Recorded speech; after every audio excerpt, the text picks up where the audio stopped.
Olá pessoal, dando sequência aqui nas nossas diretrizes curriculares parecer 4 de 2010, né? Vamos dar sequência aqui nesta aula e agradecer porque ultrapassamos 3.000 inscritos, então muito obrigado a todos que comentam, se inscrevem no canal, né? Compartilham aí as informações. Muito obrigado. Eu nunca esperei que ia chegar em 3.000 inscritos. Na verdade, quando eu montei esse canal, foi por conta da pandemia e que eu dava cursos presenciais.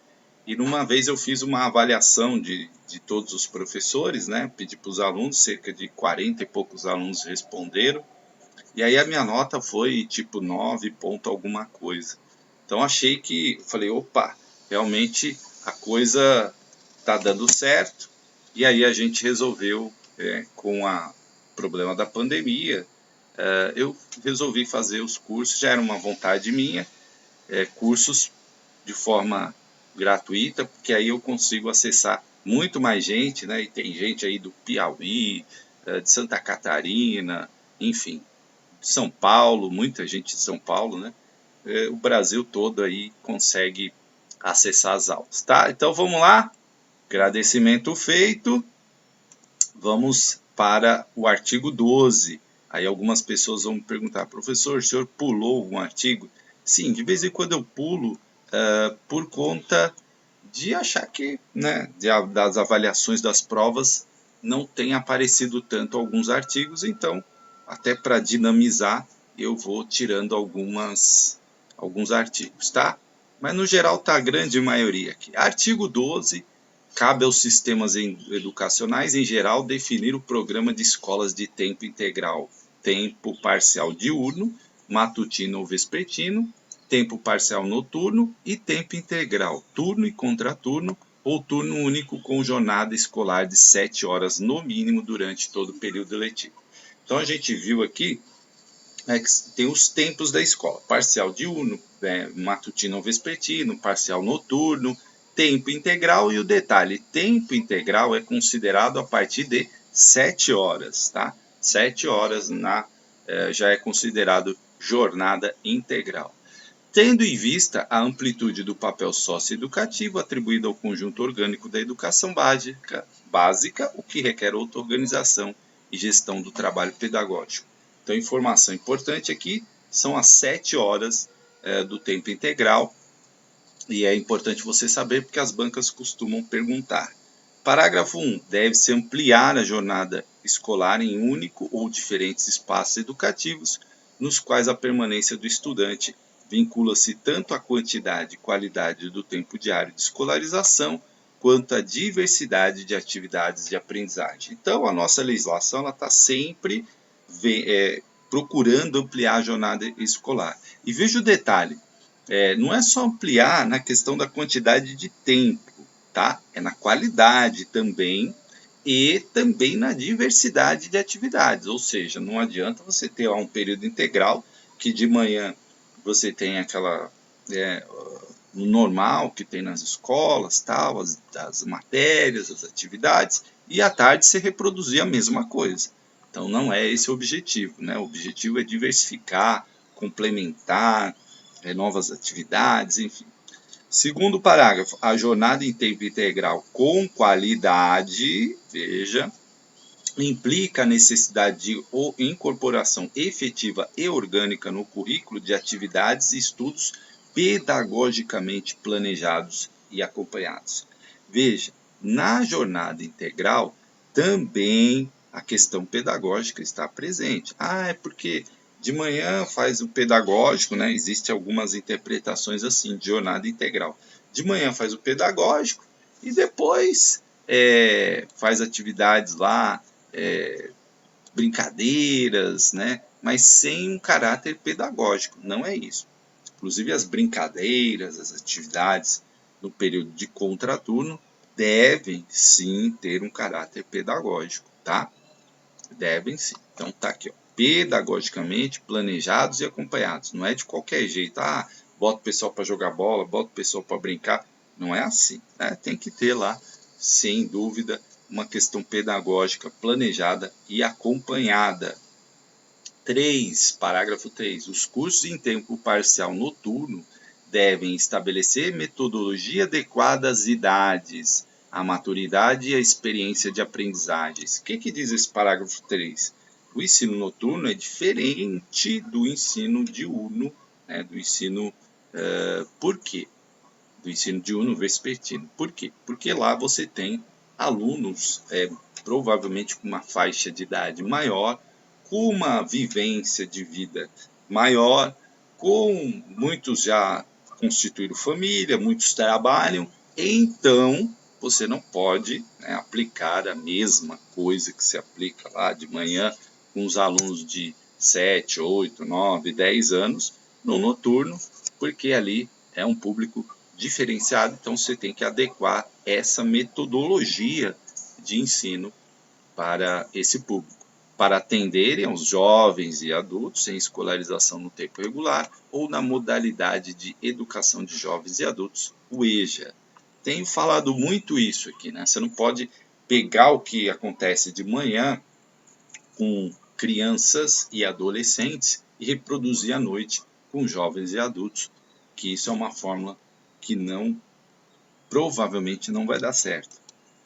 Capítulo 1, formas para organização curricular. Falamos aqui de currículo, né? E agora vamos falar agora de currículo. Artigo 13. O currículo, assumindo como referência os princípios educacionais garantidos à educação, assegurados no artigo 4 desta resolução, que nós vimos lá na primeira aula, configura-se como conjunto de valores e práticas que proporcionam a produção, a socialização de significados no espaço social e contribuem intensamente para a construção de identidades socioculturais dos educandos. Então, aqui é um artigo de abertura falando da questão do currículo, do que ele deve significar, né, em termos de objetivos ali. Então, fala que é a produção da socialização, espaço social, né, é aquela essência do currículo que está colocado aqui. Agora vamos aos detalhamentos que estão nos parágrafos. Parágrafo 1.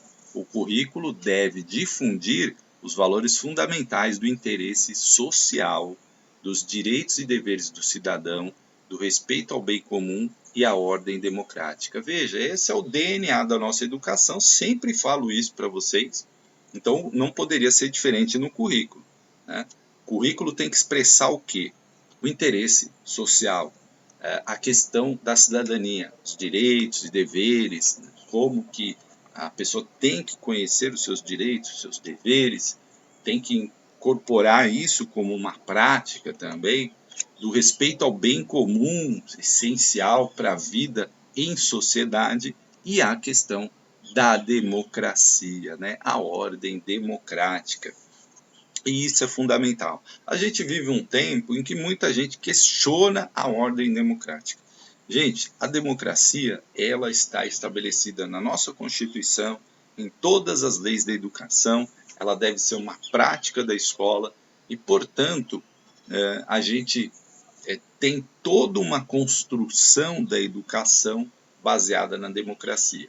E é muito difícil pensar algo sem a democracia, porque se você pensar sem a democracia, você vai estar tirando um aspecto da liberdade, você vai estar tirando outros aspectos que não combinam com a questão da educação prevista nas nossas leis, né? Educação que né, respeita a diversidade, a pluralidade, respeita a diversidade de opiniões. Então, isso não vai estar de acordo com vários documentos nem com a prática que nós devemos ter enquanto educadores. Por isso, a ordem democrática é tão importante. E eu falo isso num dia onde o país, os Estados Unidos da América, né, que é considerado assim o berço da democracia, muito valorizado as instituições da democracia, teve cenas lamentáveis de invasão do Capitólio, com violência, com morte de pessoas, algo que nunca foi visto na democracia americana, que é uma das mais antigas do mundo, né, se não a mais antiga. Enfim, cenas lamentáveis. Então a gente sempre chama atenção para isso, porque nossa educação, um dos pilares dela é a democracia. Então, se você tirar esse pilar, você está afetando ali a estrutura da nossa educação, tá? Considerando as condições de escolaridade dos estudantes em cada estabelecimento, a orientação para o trabalho, a promoção de práticas educativas formais e não formais, certo? Sempre importante você ter isso em mente. Apareceu uma questão que fere a democracia, né, uma alternativa que fere a democracia, certamente ela deve estar incorreta, né, com certeza. Parágrafo 2. Na organização da proposta curricular deve-se assegurar um entendimento de currículo como experiências escolares que se desdobram em torno do conhecimento, permeadas pelas relações sociais, articulando vivências estáveis dos estudantes com os conhecimentos historicamente acumulados e contribuindo para construir as identidades do educando. Parágrafo importante, porque fala o currículo tem que dialogar, né, com as questões da sociedade. Obviamente, articular com o que o aluno sabe, o que ele vive, os saberes acumulados que ele tem também, e também os saberes historicamente acumulados, aquilo que a humanidade, ao longo dos anos, foi acumulando. Ou seja, descobertas científicas, por exemplo. É por isso que, às vezes, também, hoje eu estou comentando várias coisas aqui, me assusta um pouco esse questionamento de alguns saberes historicamente acumulados. Não que a gente não deva questionar sempre, né? Mas é aquilo que eu falo, educadores, e se a gente está falando, e isso é a essência da nossa legislação, e sempre que você for responder uma prova, um concurso, você tem que ter isso em mente, nós precisamos questionar com base, com fundamentos, com a ciência, com argumentos, porque isso foi construído historicamente. Então, não é uma simples postagem no Facebook ou alguém, alguma autoridade falando algo que isso se torna verdade, né? Então a gente precisa ter muito cuidado com isso para não cometer esse erro, e isso às vezes acaba influenciando as pessoas na hora da prova, tá?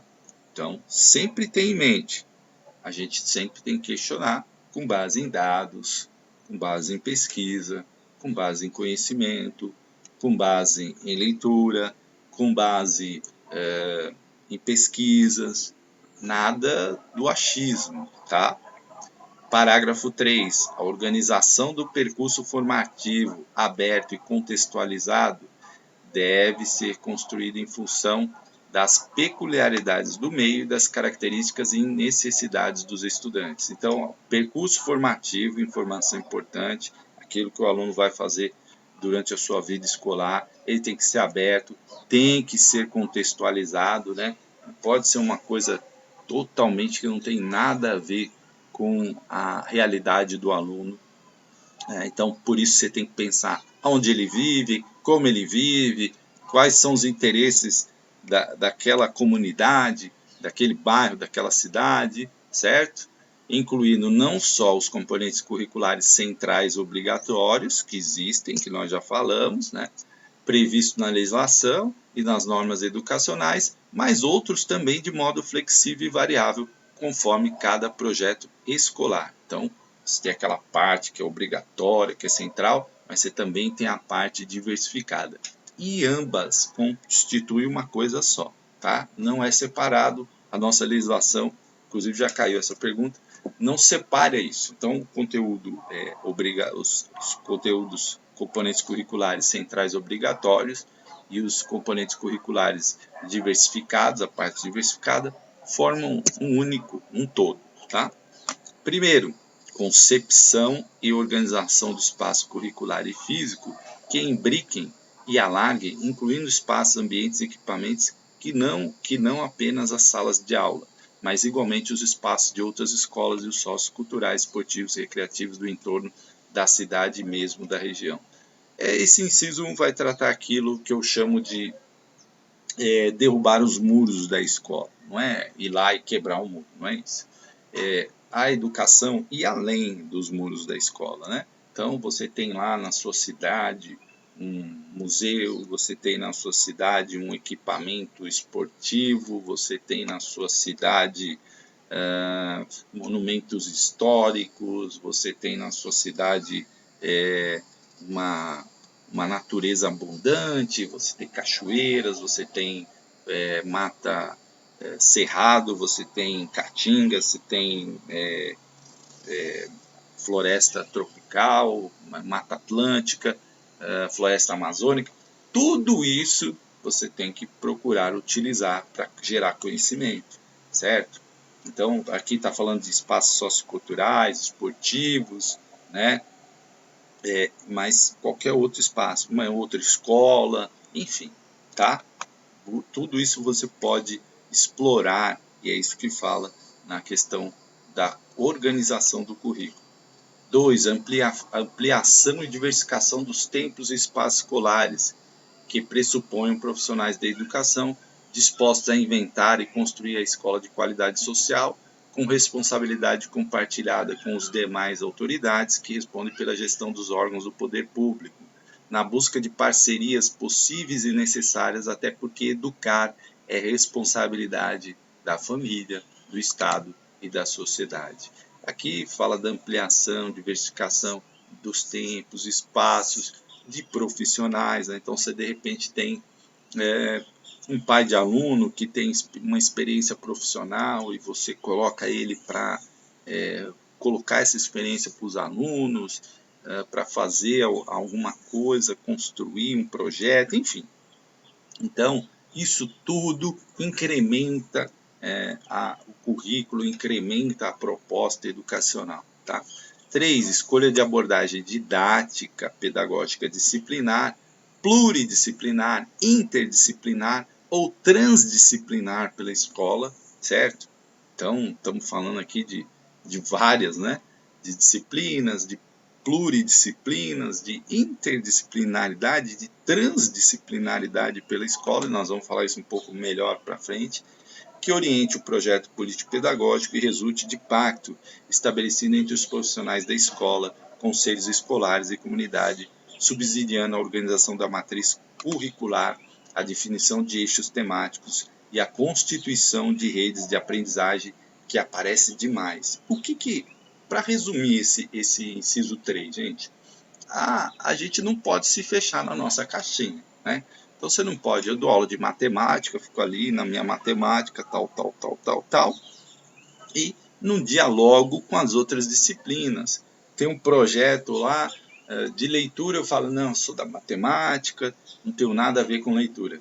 É uma abordagem equivocada, né? Então, quando se propõe um projeto, por exemplo, você tem que trabalhar as várias disciplinas, você tem que trabalhar a interdisciplinaridade, né? Você tem que fazer, e o aluno gosta muito disso, essa relação de uma disciplina conversando com a outra, de temas que perpassam todas as disciplinas, ou a grande maioria, e isso é importante. Inciso 4. Compreensão da matriz curricular, entendida como propulsora de movimento, dinamismo curricular e educacional, de tal modo que os diferentes campos de conhecimento possam se coadunar com o conjunto de atividades educativas. Exatamente aquilo que eu acabei de dizer, né? Então, um currículo dinâmico, um currículo que envolva a todos, que consiga fazer com que a educação seja entendida como um todo, e isso é muito importante para a gente romper as caixas, as caixinhas que cada um de nós está incluído. 5. Organização da matriz escolar, da matriz curricular entendida como alternativa operacional que embase a gestão do currículo escolar e represente subsídio para a gestão da escola, na organização do tempo e do espaço curricular, distribuição e controle dos tempos docentes.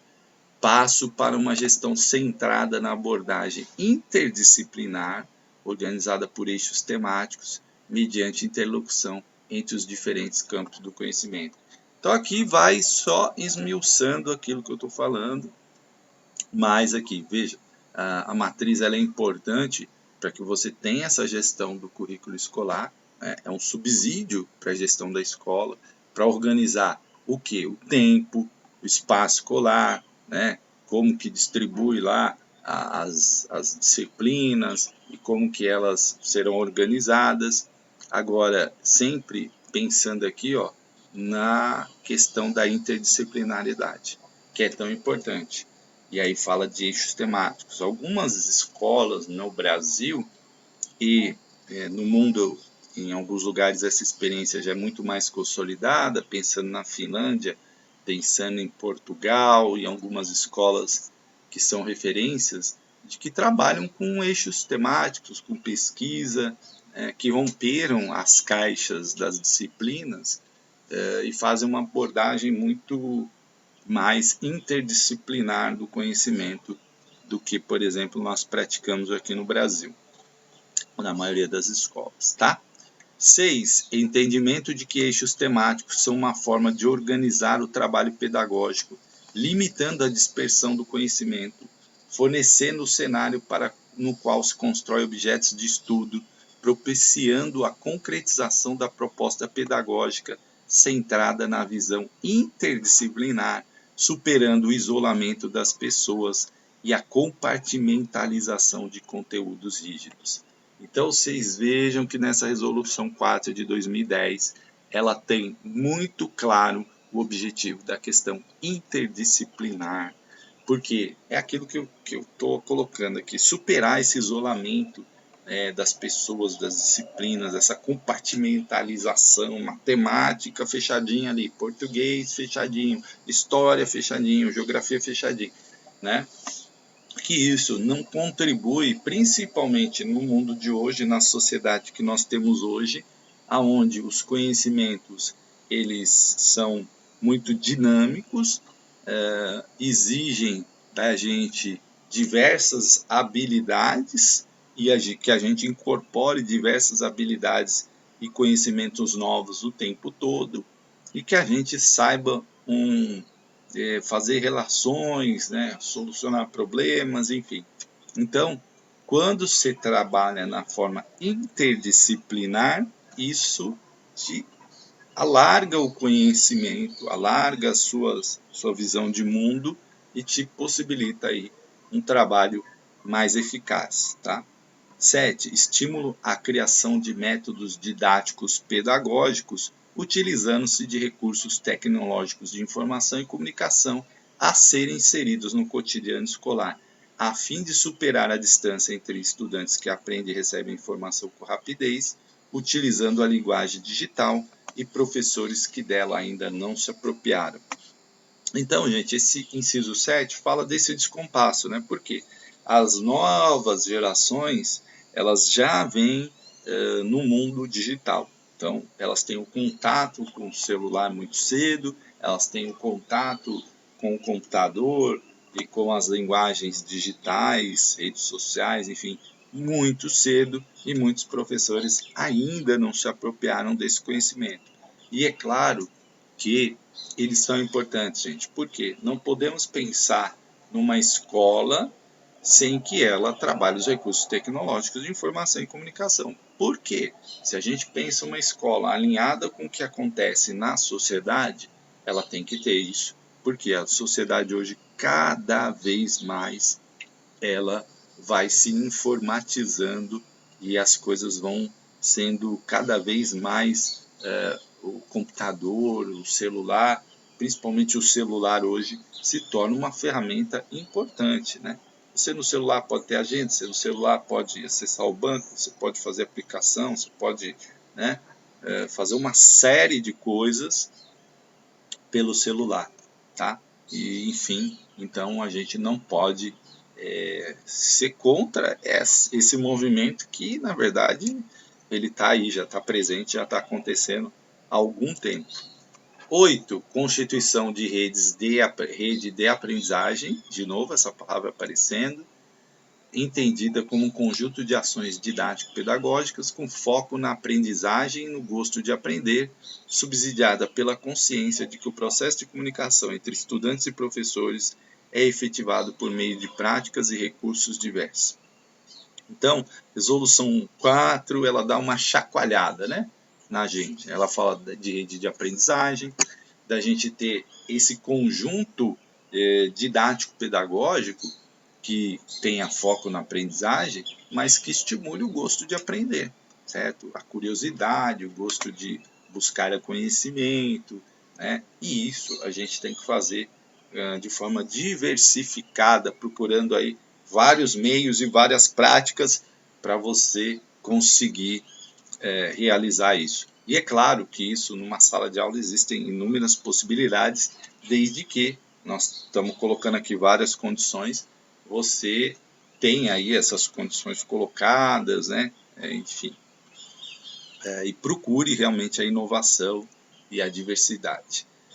Inciso 9. Adoção de rede de aprendizagem também como ferramenta didático-pedagógica relevante nos programas de formação iniciada e continual de profissionais da educação.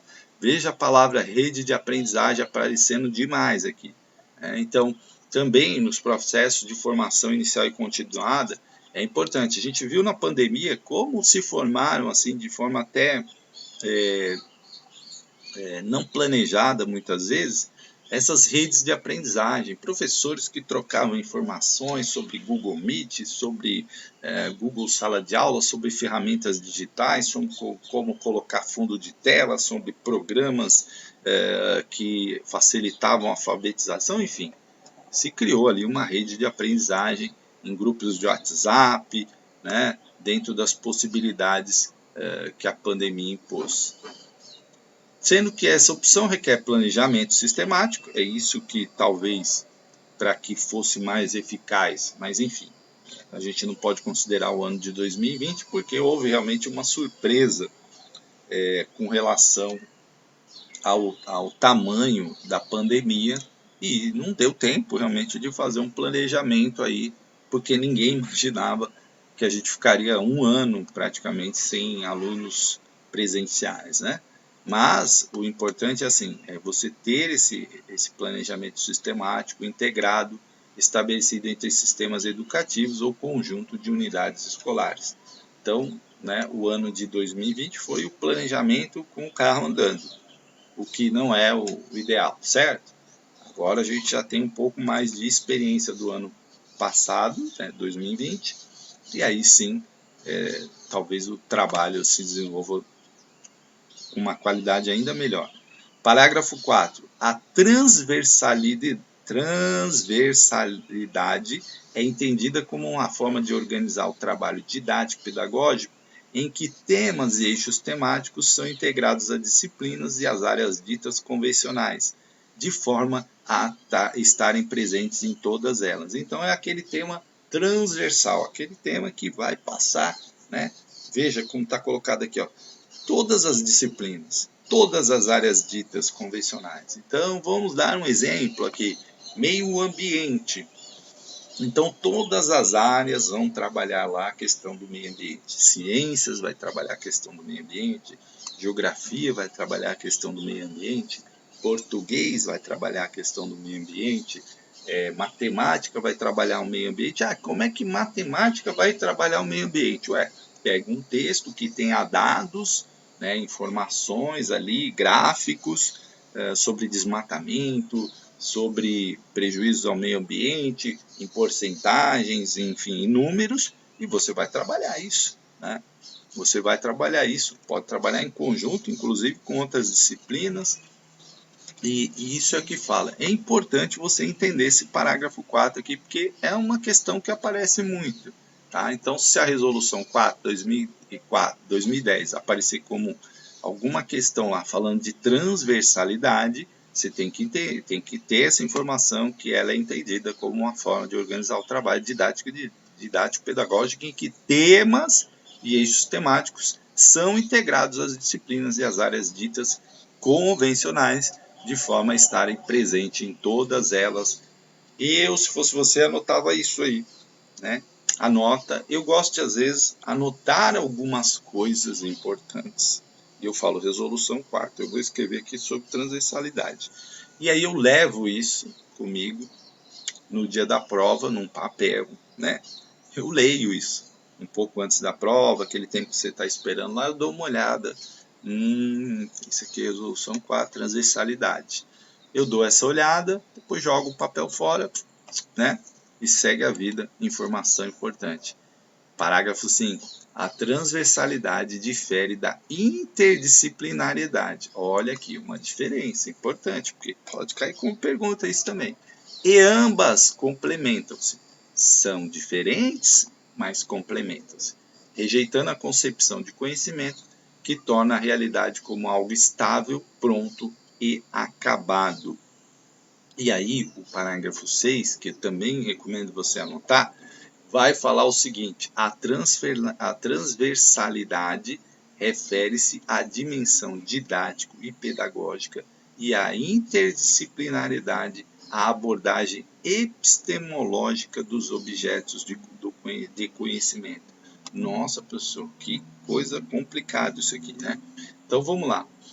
Transversalidade, nós estamos falando da questão pedagógica, né? Didático-pedagógica, como que um tema transversal deve ser trabalhado ali, né, que perpassa ali por várias disciplinas. Como que a gente vai executar, planejar aquele trabalho, por exemplo, do meio ambiente. Nós estamos falando aqui de transversalidade.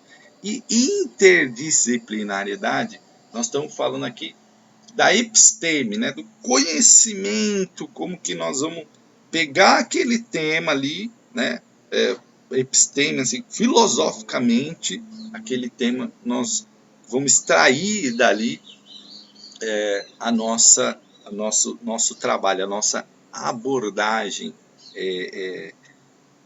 prática, a nossa abordagem, digo, intelectual, filosófica, daquele objeto de conhecimento, tá? Não sei se ficou tão claro assim, né? Mas episteme, né? Quando a gente fala epistemológica, a gente está falando da pesquisa ali daquele tema, da teoria que nós temos sobre aquilo, tá? É mais ou menos isso, né? Mas o importante é você saber. A prova não vai aprofundar nesse nível de conhecimento. O importante é você saber que a transversalidade se refere à dimensão didático-pedagógica e interdisciplinaridade e abordagem epistemológica. Tá? Essa diferença você tem que saber para a prova. Isso é suficiente para você responder lá a questão, né? Eu sempre falo, aqui é um curso voltado a você acertar perguntas no concurso público. É claro que se fosse um curso onde a gente estivesse falando de transversalidade, interdisciplinaridade, a gente teria que colocar exemplos aqui práticos e até discussões, né, para a gente entender esse tema. Teria que ter um feedback, mandar para vocês pesquisarem, de responderem, a gente discutir o que vocês entenderem, enfim, mas não é essa a proposta aqui, tá? Então, transversalidade, dimensão didático-pedagógica, interdisciplinaridade é a abordagem epistemológica dos objetos de conhecimento. No caso aqui, por exemplo, o exemplo que eu dei é meio ambiente, seria o nosso objeto de conhecimento. E aí a forma que nós trataremos o assunto. Capítulo 2, a formação básica comum e a parte diversificada. Artigo 14. A base comum nacional na educação básica constitui-se de conhecimentos, saberes e valores produzidos culturalmente, expressos nas políticas públicas e gerados nas instituições produtoras de conhecimento científico e tecnológico, no mundo do trabalho, no desenvolvimento das linguagens, nas atividades esportivas e corporais, na produção artística, nas formas de diversos exercícios da cidadania e nos movimentos sociais. Então, toda a nossa base comum, que eu falo, Brasil é um país de tamanho continental, mas nós precisamos ter uma base comum, que somos um país, né, e que esses conhecimentos vêm de onde? Da sociedade, de tudo aquilo que a sociedade produziu, né, cientificamente, tecnologicamente, socialmente, de forma artística, esportiva, enfim, tá?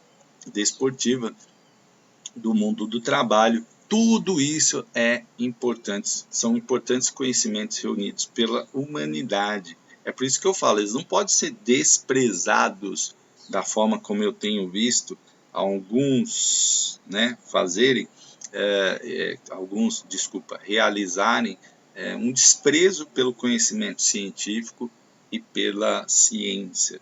Não se faz isso, tá? Porque ali envolveu muita pesquisa, muita história, muito trabalho, e a gente não pode desvalorizar o trabalho das pessoas assim, né? Certo? Parágrafo 1. Integram a base comum, a base nacional comum, tá? Base nacional comum. Aqui ficou nacional, né? Vou repetir. A língua portuguesa, certo? Importante, a linha A.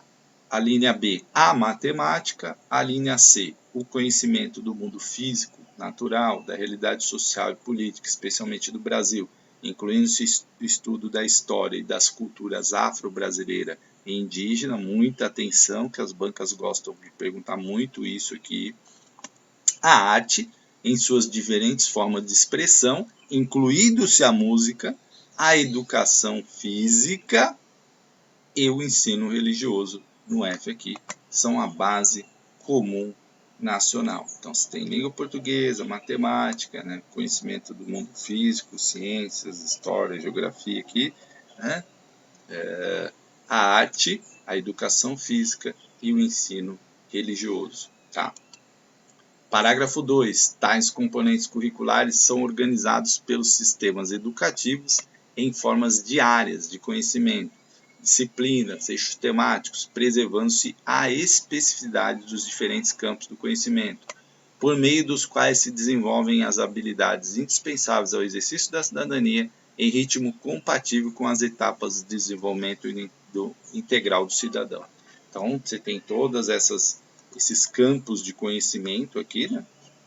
E você tem que trabalhar isso. Claro que aqui fala de acordo com a etapa do desenvolvimento do cidadão, por isso que na educação infantil você tem lá as propostas, depois no ensino fundamental outras propostas, depois no ensino médio, de acordo com as idades e o desenvolvimento de cada um, tá? 3. A base nacional comum e a parte diversificada não pode se constituir em dois blocos distintos. Já falei isso aqui, tá? Então, está aqui na lei, parágrafo 3, não pode ser dois blocos distintos, com disciplinas específicas para cada uma dessas partes, mas devem ser organicamente planejadas e geridas de tal modo que as tecnologias de informação e comunicação perpassem transversalmente a proposta curricular, desde a educação infantil até o ensino médio, imprimindo direção aos projetos políticos pedagógicos. Olha aqui a questão do transversal aparecendo de novo. Base nacional comum e parte diversificada não podem se constituir em dois blocos distintos. Guarde essa informação, porque as bancas podem perguntar, certo? E muita atenção nesse parágrafo, que é um parágrafo que fala aqui, ó, a transversal é desde a educação infantil até o ensino médio. Hein? Por quê? Nós estamos falando das diretrizes curriculares para a educação básica, então da educação infantil até o ensino médio.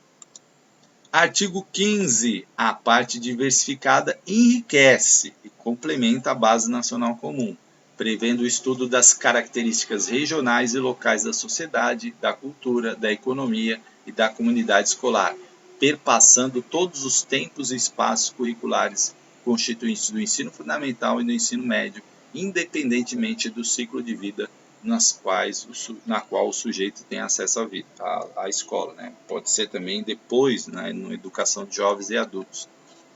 Então, a parte diversificada, que não pode ser separada da base nacional comum, ela vai complementar, né, enriquecer essa base, porque ela vai tratar das questões das características regionais e locais da sociedade. Como eu disse, né, da cultura, da economia. Aqui o curso é para você acertar perguntas no concurso público. Mas vou dar um exemplo aqui, talvez para ficar mais claro para vocês.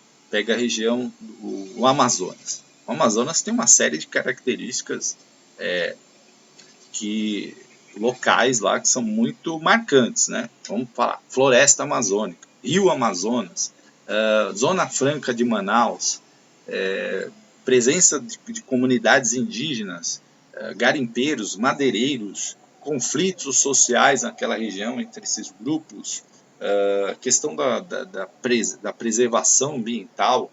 Então, tudo isso você vai ter lá na parte nacional comum, mas certamente vai ter aspectos locais muito característicos, populações ribeirinhas, inclusive que o tempo e espaço da escola tem que se adaptar às cheias dos rios, enfim.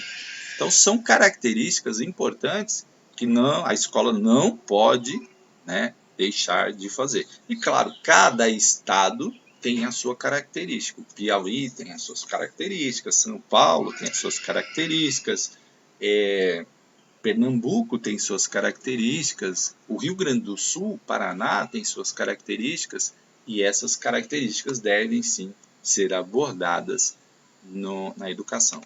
Pela parte diversificada, pela parte comum também vai ser abordada, mas pela parte diversificada, como eu disse, pode enriquecer e complementar melhor essas informações. Parágrafo 1. A parte diversificada pode ser organizada em temas gerais, na forma de eixos temáticos, selecionados colegiadamente e pelos sistemas educativos ou pela unidade escolar. Parágrafo tranquilo. Parágrafo 2. A LDB inclui estudo de pelo menos uma língua estrangeira moderna na parte diversificada. Pelo menos uma, tá? Cabendo sua escolha à comunidade escolar, dentro das possibilidades da escola. Veja, gente, é uma escolha da comunidade? Sim, dentro da possibilidade da escola, certo? Vamos lá que faça uma escolha lá absurda. Isso não vai acontecer, mas, né, então, né, que deve considerar o atendimento das características locais, regionais, nacionais e transnacionais, tendo em vista demandas do mundo do trabalho e da internacionalização de toda a ordem de relações. Então, vamos pegar aí uma realidade, um estado nosso que é fronteira ali com um país, com a Argentina, com o Uruguai, e de repente aquela comunidade tem uma relação muito perto com aqueles povos que falam espanhol. Então a comunidade fala, olha, como a gente vive ali nas fronteiras, próximo, às vezes surge oportunidade de emprego lá e precisa falar espanhol, por exemplo, uma opção que pode aparecer na parte diversificada, certo? Então, é interessante isso porque fala aqui, ó, das questões do mundo do trabalho, da internalização de toda a ordem, né? Pode surgir, por exemplo, aí uma questão mundial de que a China já é uma potência e a língua, né, o chinês lá, não sei se é esse o nome correto, possa ser importante, assim como é o inglês, né?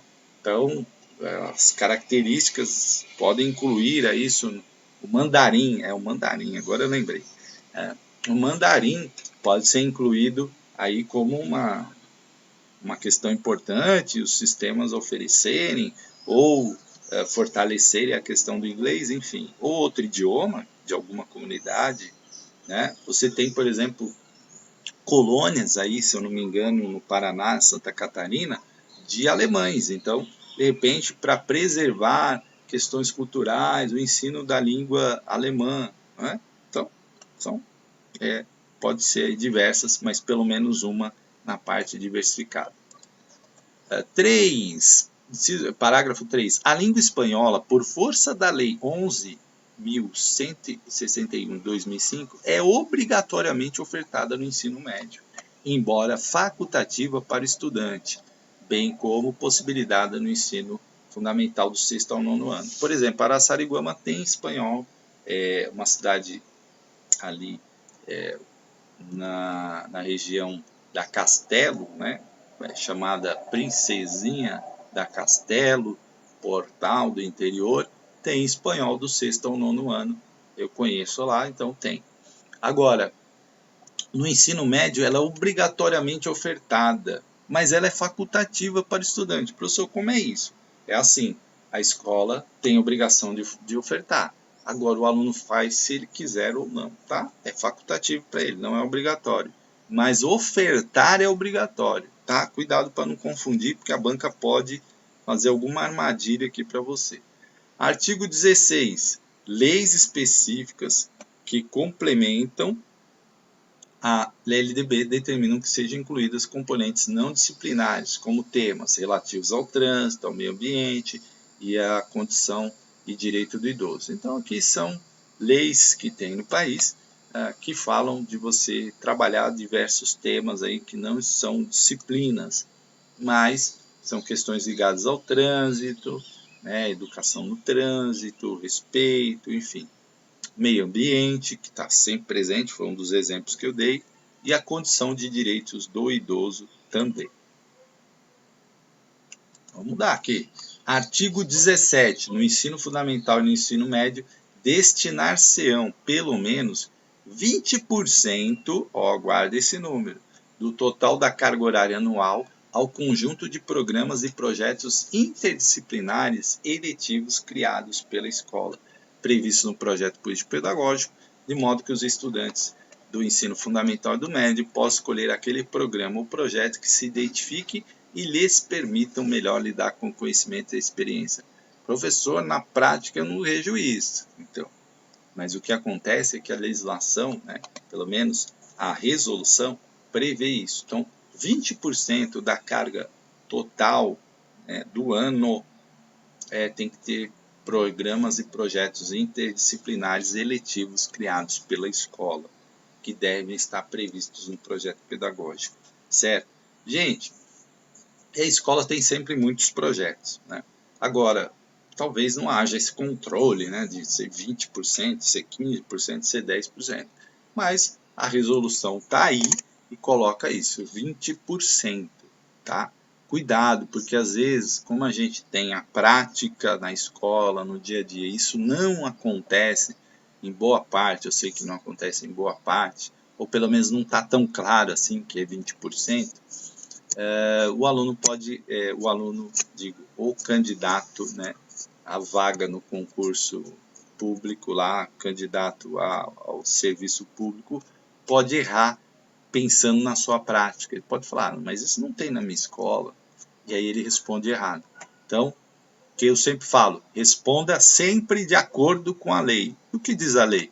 Que 20% da carga horária anual é dos projetos interdisciplinares eletivos criados pela escola, tá? Não esqueça disso. Parágrafo 1. Tais programas e projetos devem ser desenvolvidos de modo dinâmico, criativo e flexível em articulação com a comunidade em que a escola esteja criada. E parágrafo 2. A interdisciplinaridade e a contextualização devem assegurar a transversalidade do conhecimento de diferentes disciplinas e eixos temáticos, perpassando todo o currículo e propiciando a interlocução entre os saberes e os diferentes campos do conhecimento. Vocês viram que fala muito essa resolução de interdisciplinaridade, de contextualização, de transversalidade. Então, bota na sua cabeça. Caiu resolução 4, trabalhou o tema, né, disso, de interdisciplinariedade, de transversalidade, você já tem, opa, isso aqui eu lembro que o professor chamou a atenção. Pensa nisso, tá? Pensa nisso. Né? Se falar de resolução 4 e de repente a pergunta vai envolver essas questões, lembre que isso está realmente presente de forma muito marcante nessa resolução. Título 6, Organização da Educação Básica. Esse tema é um pouquinho mais tranquilo que o outro anterior que nós vimos. Artigo 18. Na organização da educação básica. O que é educação básica, gente? Ensino infantil, educação infantil, desculpa, ensino fundamental e ensino médio. Deve-se observar as diretrizes curriculares nacionais comuns a todas as suas etapas, modalidades e orientações temáticas, a todos, respeitando as suas especificidades e a dos sujeitos a que se destinam. Parágrafo 1. As etapas e as modalidades do processo de escolarização estruturam-se de modo orgânico, sequencial e articulado. Olha o OS aqui de novo. orgânico, sequencial e articulado. Se perguntar para você, de acordo com a Resolução 4 de 2010, as etapas e modalidades do processo de escolarização estruturam-se de modo, aí você lembra do OSA, orgânico, sequencial e articulado, de maneira complexa, embora permanecendo individualizadas ao longo do percurso do estudante, apesar das mudanças por que passam. 1. A dimensão orgânica é atendida quando são observadas as especificidades e as diferenças de cada sistema educativo, sem perder o que lhe é comum, as semelhanças e as identidades que lhe são inerentes. Aqui, a questão da dimensão orgânica definida. E é importante você saber isso, porque pode a banca colocar lá numa coluna orgânico, sequencial e articulado, e do outro lado as definições. E você tem que fazer a relação do que é o orgânico, do que é o sequencial e do que é o articulado, tá? As bancas também costumam fazer isso. Dimensão sequencial compreende os processos educativos que acompanham as exigências de aprendizagem definidas em cada etapa do percurso formativo, contínuo e progressivo, né? Sequência, tá? Então, tranquilo aqui. Da educação até a educação superior, da educação básica até superior, constituindo-se em diferentes e insubstituíveis momentos da vida do estudante. Então, ter sequência bem claro aqui, né?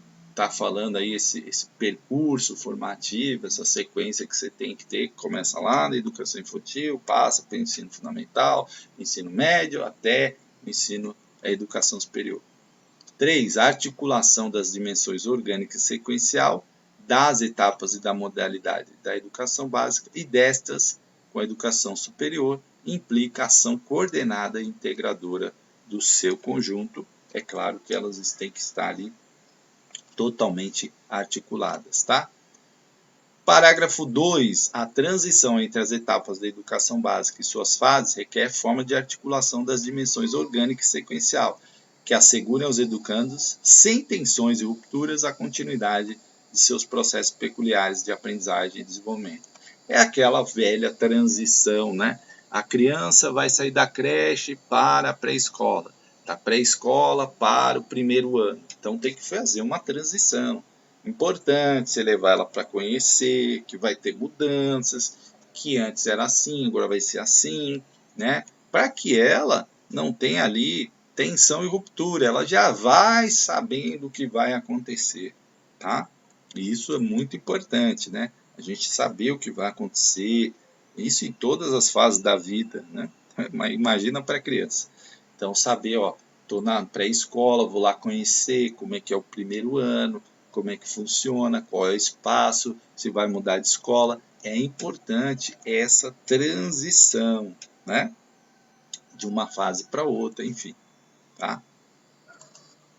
Artigo 19. Cada etapa é delimitada por sua finalidade, seus princípios, objetivos e diretrizes educacionais, fundamentando-se na inseparabilidade dos conceitos referenciais cuidar e educar. Gente, eu já cansei de falar isso, que cuidar e educar é inseparável. Se você responder que cuidar e educar são não, que você responder qualquer coisa contrária disso, eu vou ficar bravo, tá? Cuidar e educar são inseparáveis, são indissociáveis, né? Tá em todos os documentos, fala toda hora. Pois esta é uma concepção norteadora do projeto político-pedagógico elaborado e executado pela comunidade educacional, certo? E, lógico, o artigo 19, ele vai falar aqui uma coisa que parece óbvio, mas a lei tem que mencionar. Cada etapa tem sua finalidade, certo? Educação infantil tem uma finalidade, né? Tem uma finalidade, tem os seus objetivos e tal, e o ensino fundamental tem seus outros objetivos, suas finalidades, né? Claro que tem coisa que, de acordo com a idade da criança, você vai aumentando, vai ali acrescentando, né? Coisas, enfim. Então, cada etapa tem a sua responsabilidade. É por isso, gente, que a gente tem que ter cuidado com o que dizem os nossos documentos. Que, por exemplo, está lá dito, é função alfabetizar na educação infantil, na pré-escola? Não. Não é. Não está lá como objetivo a alfabetização, certo? Então, cuidado, porque tem gente que acha que tem que alfabetizar na pré-escola. E aí, né, não é isso que diz os nossos documentos, não é isso que diz a nossa legislação, não é isso que diz nenhum dos nossos documentos, tá? Então, cuidado com isso. Artigo 20. O respeito aos educandos e aos seus tempos mentais, né? Por quê? Por isso que eu dei o exemplo aqui da educação infantil. Quando a gente quer forçar uma situação, por exemplo, de alfabetizar na pré-escola, nós não estamos respeitando o tempo mental daquela criança, né? Então a gente precisa respeitar isso. Socioemocionais, culturais e identitários. E é um princípio orientador de toda ação educativa, o respeitar aos educandos e aos seus tempos mentais, tá? Sendo responsabilidade dos sistemas a criação de condição para que a criança, adolescente, jovens e adultos, com sua diversidade, tenha a oportunidade de receber a formação que corresponda à idade própria de percurso escolar. Tudo bem, gente? Vamos parar por aqui hoje no 20 e a gente continua depois. Espero ter colaborado aí com vocês. Se você gostou, coloque seu comentário. Se você não gostou, coloque seu comentário também. Se você não entendeu alguma coisa, por favor, coloque lá para a gente tentar esclarecer. Sempre a gente procura produzir o material e o feedback de vocês, né, o retorno de vocês é muito importante para saber se a gente está numa linha correta, para saber se a gente faz alguma modificação, né? Enfim, é um processo sempre da gente estar revisando as nossas videoaulas, tá bom? Obrigado e até uma próxima.